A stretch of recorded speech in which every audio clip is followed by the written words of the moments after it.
Yes, happy to.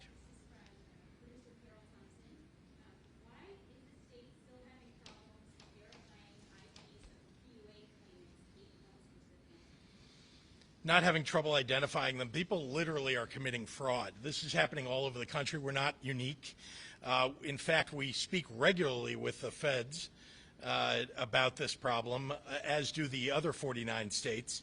And there's a regular call among the leaders of the state's version of our IDES that runs unemployment to talk about this, among other issues that exist in unemployment, that was created, a program, I might add, that has massive fraud in it, created by the federal government, foisted upon us, and we had to force it out the door as soon as possible. We wanted to make sure it got out the door, but because of the way it was designed, it was fraught with fraud.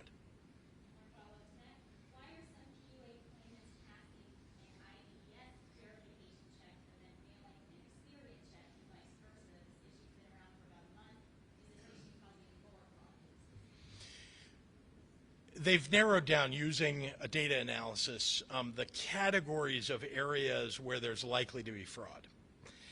You're identifying one avenue in which people go. These are hard, listen, they're stealing people's identities.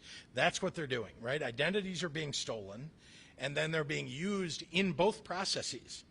And it's not easy to detect that without the person themselves, the actual person, not the fraudulent claimant, giving us some information. But we are identifying it, and we're doing it by figuring out which categories, using data analysis, there was most likely to be fraud, and then going after them. We have a certain number of investigators for the state. As you can imagine, in this pandemic, in this terrible economic crisis, it's never enough.